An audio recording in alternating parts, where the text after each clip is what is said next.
28 Mayıs 1918'de bağımsız Azerbaycan Cumhuriyeti kuruldu. Fakat doğan bu umut ortamı uzun sürmedi. Yerini kanlı kargaşalara bıraktı. Rus destekli Ermeniler bütün Azerbaycan'da Türkleri katletmeye başladı. Bağımsızlık ilan edilmişti ama İngilizlerin, Rusların, hatta Almanların gözü Azerbaycan'da, zengin Bakü petrollerindeydi. Bütün bu güçler kargaşayı destekliyor, faydalanmaya çalışıyordu. Ama bütün bu hesapları Osmanlı İmparatorluğu bozdu. Azerbaycan'a gönderilen Kafkas İslam ordusu, Ermenilerin Türklere uyguladığı katliamı durdurdu. Azerbaycan Cumhuriyeti yaşadı ve kısa sürede önemli işler yapıldı. Ahmet Cevat da Milli Meclis'in üyesiydi. Gönlü Türklük sevgisi, bağımsızlık aşkıyla dolu olan Ahmet Cevat, bağımsızlık döneminde bir aydın, bir şair olarak en coşkun eserlerini verdi. Atıldı dağlardan zafer topları, yürüdü ileri əskər Bismillah. O Han sarayında çiçəkli bir kız, bekliyor bizleri zafer Bismillah. Ey düşman, alnının yazısı kara, öldürmez bizleri vurduğun yara. Yolladığım kurşun ermağan sana, o kirli alnını öper Bismillah. Balkan Savaşı yenilgisine rağmen Ahmet Cevat, Türk milletinin büyüklüğüne olan inancını haykırıyordu.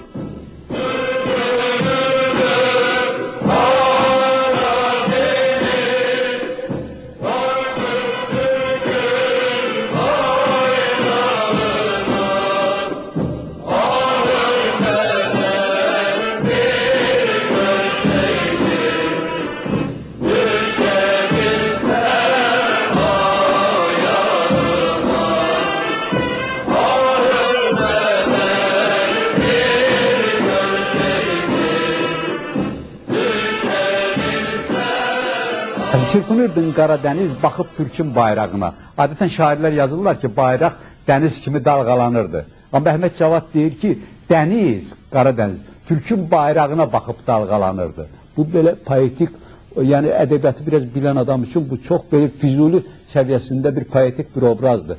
Sonra arka burada da diyen var. 20 yaşlı genç milli şairimiz, Türk şairi. Ah değer hiç ölmezdim, düşebilsem ayağına. Yani deniz deyir ki, eğer ben Türk bayrağının ayağına düşseydim, hiç vaxt ölmezdim.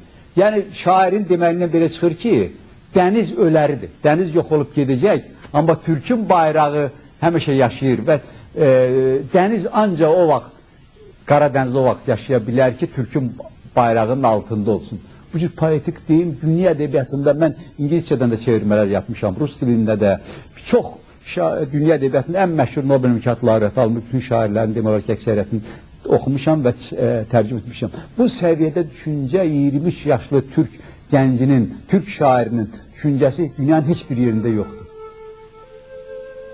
1915'te daha Balkan Savaşı'nın yaraları sarılmadan Birinci Dünya Savaşı çıktı. İngiltere, Fransa, İtalya, Rusya'nın oluşturduğu müttefikler Osmanlı ülkesini paylaşmak üzere birçok cephede saldırdılar. Osmanlı Devleti Arabistan çöllerinden Galicia'ya, Sarıkamış'tan Çanakkale'ye kadar geniş bir coğrafyada birçok cephede savaşıyordu. Ahmet Cevat yine cephedeydi. Bu defa Azerbaycan Hayriye Cemiyeti'nin yardımlarını Kars, Ardahan, Erzurum, Trabzon'da savaşta zarar gören kardeşlerine ulaştırıyordu.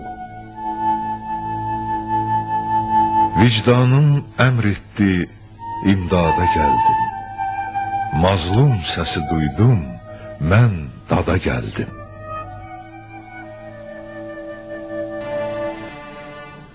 Azerbaycan'ın milli marşını Ahmet Cevat yazdı. Dahi bestekar Üzeyir Hacıbeyli besteledi. Bu marş şimdi de Azərbaycanın milli marşıdır. Azerbaycan, Azerbaycan, ey qəhrəman evladın şanlı vətəni, səndən ötürü can verməyə cümlə hazırız, səndən ötürü qan tökməyə cümlə qadiriz, üç rəngli bayrağınla məsud yaşa. Üç rəngli bayrağınla məsud yaşa.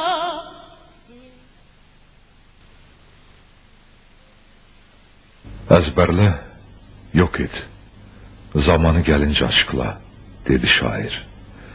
Pəki, dedi digəri. Əzbərlədi və bu sırrı 68 yıl saxladı.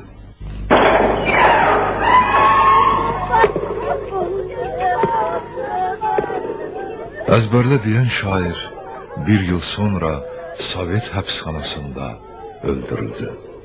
Yıl 1937 idi və o 45 yaşındaydı. Əzbərləyən ömrünün sonuna kadar sustu. Son nəfəsində bu sırrı oğluna devretti. Atam keçənlərinizə rəhmət eləsin, 88-ci ildə rəhmətə getdi.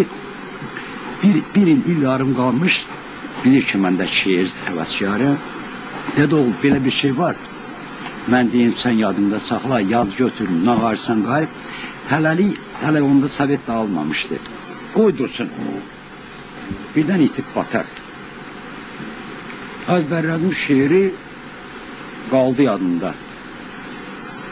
Elə Sovet dağılandan sonra bir 5-6 gün söhbətdir. Mənim qaynım Zakir Murad Gəncədə hal-hazırda müxbirdir böyük. Mən kiçik məclislərdə, nə bilim, yaxın adamlar yanında bu şeiri həmişə deyərdim əzbərdən. Bir gün həmən qaynım deyir ki, Ayşət, mən icazə verim bunu, mən qazetdə işıqlandırım da bu şeiri. Və deməz ki, birdən də səni öyle bir çıxış edərsən, şeir batar. Yəni, fikirləşdim, gördüm, yaxşı, ağıllı söhbətdir. 2004-cü ildə Gəncədən atama zəng elədilər Yılmaz bəyə ki, çox böyük bir əsər çıxıb Gəncə Basar qazetəsində. 2-3 gündən sonra o şeiri verdilər bizdə Ədəbiyyat İncəsənət qazetinə və mən, bilirsiniz, o gün çox yadımdadır. Atam o qazetlə gəldi evə, o şeirlə, sevincindən, bilirsiniz, uçurdu. Deyirdi, hamıya deyirdi, uşaqlara, bizə deyirdi, torunlarına deyirdi, oxuyun, oxuyun. Belə şeir eşitməmisiniz, hələn belə şeir eşitməmisiniz. 2004-də çıxdı. Ölümünə qədər də bu şeirdən danışdı. Ona görə Fikrət müəllim, sizə çox minnətdarım. Siz olmasaz bu şeir üzə çıxmazdı. Mən bir kulam, yük altında əzilmişəm, qardaşım. Sevinç bilməz bir mahkumam, ahuzardır sırdaşım. Damğa vurub, zəncirləyib tullamışlar zindana, karlı buzlu cəhənnəmlər məskən olmuşdur bana. Mənə dinmə, sus deyirsən, nə vaxtacan susacam? Böhranların, hicranların məhbəsində qalacam. Niyə susum, danışmayım? İnsanlıqda payım var. Mənim ana vətənimdir talan olan bu diyar. Nə qədər ki hakimlik var, mahkumluq var, mən varam, zülmə qarşı isyankaram.